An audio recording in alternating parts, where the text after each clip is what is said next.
May kasama yata yung utot ko. Trina here. She's a copywriter. Magaling talaga siya. There was one account na nakuha namin sa ganda ng campaign na niisip niya. Yung Twinnies. Kaya mo ba yun? Wow, congrats! Mukhang magkakasundo tayo, ah. You know what they say, great minds think alike. Oh, excuse me. Tita Tina, did you know my mom is a chef? She even studied in Paris. Now, a top hotel chain is getting her to manage their fine dining kitchen. Buti alis ka.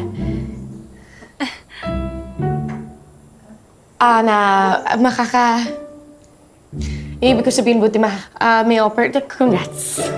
Congrats. Yan, yung ibig ko sabihin. Thanks. Congrats.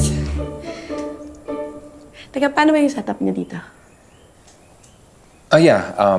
Nahihiram ko si Murphy kapag weekends. Pero nag-usap na kami ni Monica na while she pursues her dreams as a chef in Canada, naiwan sa akin si Murphy. Alam mo kasi, Trina, si Neo ngayon lang bumabawi as a dad. He was out of the picture. And I raised Murphy alone. Anyways, Murphy, no, sige na, ikaw na perfect. O, sige, ganda mo eh. Thanks to Mom, she's also my tutor. Wow, perfect. Wow, ganda. Good din sa'yo.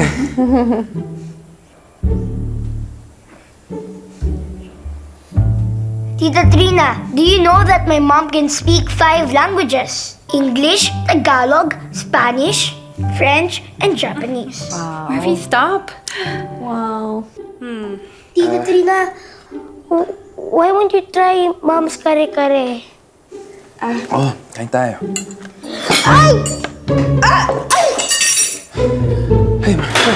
Murphy, are you okay? Okay? Pause. Okay. Kalma. Breathe in, breathe out. I'm good with children. I'm good with children. I'm good with children eh. Play. Trina, sorry sorry. Murph, okay ka talaga ha? Walang kasalanan si Murphy. Niloko mo ako!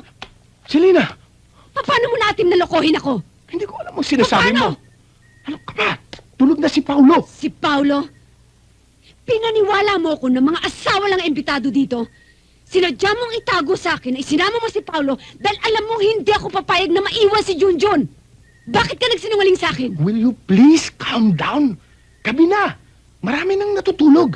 Hindi ka ba nahihiya niyan? Nahihiya? Nahihiya ka sa kanila? Ha? At bakit ang kahiyan ba'y para sa ibang tao? At sa akin na asawa mo na niloko mo, hindi ka nahihiya? Huwag mong ubusin ang pasensya ko, ha? Manahimik ka na. Hindi ako tatahimik. Galit ako, Mike. Galit na galit ako. My God, Mike. Nasaan ang konsensya mo? Alam mo, malulungkot si Junjun pag wala ako. Pati ang makasama niyang kapatid niya, pinagkait mo. Baka akala mo hindi ko alam. Hindi ko nararamdaman na inilalayo mo si Paulo kay Junjun. Anong klase kang ama? Hindi lang ako ang nagbigay ng buhay kay Junjun. Kasama kita nang ginawa natin siya. Pero bakit unti-unti mo siyang... Ano kasalanan niya sa'yo? Alam mo na ang sagot. Hindi ko na kailangan sabihin. Hindi kasalanan ni Junjun ipanganak siyang kulang. Eh, kanunong kasalanan sa akin? Ha? Ganun ba? Anong gusto mong gawin ko? Isama ko siya rito? Magkunwaring siya'y normal? Matino ang pag-iisip? Selena, si Junjun. At hindi na natin maitatago yun. Hindi sapat na dahilan yan para ipagkait mo sa kanyang karapatan niya bilang tao at bilang anak mo. Look, walang kahihinat na nitong pinag-uusapan natin. Nahihirapan ka, nahihirapan din ako. Ang pinakamagandang gawin natin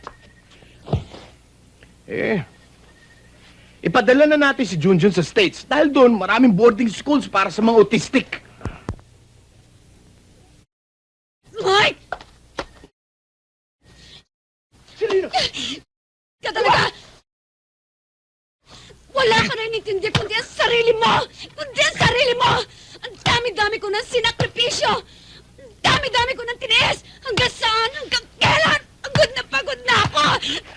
Then stop bringing it up again! Kung pagod na pagod na rin ako! I'm doing my best, Selena! And if my best is not good enough for you, wala akong magagawa! Hanggang doon na lang ako! And if you want to have peace in this family, you just have to learn to live with that!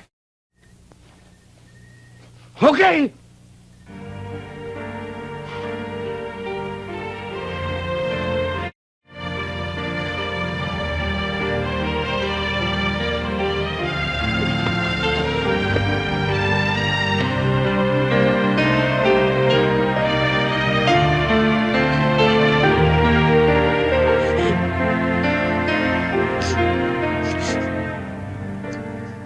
We are here to feature the case of Elaine Martinez. According to reports, she allegedly killed her stepfather, Pablito Santos, in defense of her boyfriend, Crisanto Reyes. This is not an isolated case. Statistics show that last year, there has been a tremendous increase in domestic-related crime. Tama ka. We'll have more on this issue. We're on the when we same come boat. back. Iisang kalaban natin. To feature the case of Elaine Martinez. According to reports, she allegedly killed her stepfather, Pablito Santos, in defense of her boyfriend, Crisanto Reyes.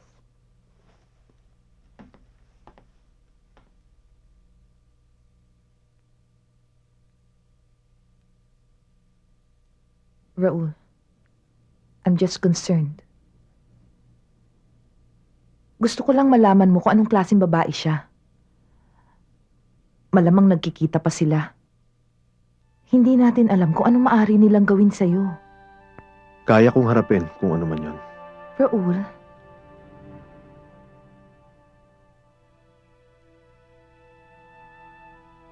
Ano man ang maging resulta ng ipinakita mo sa akin.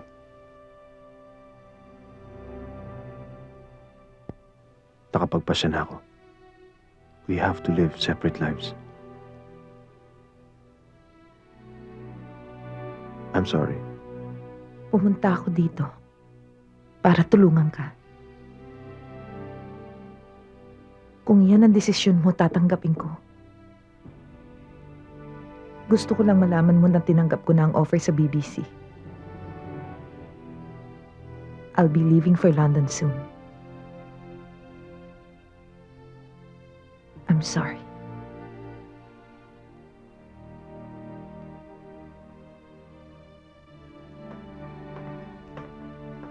Annie?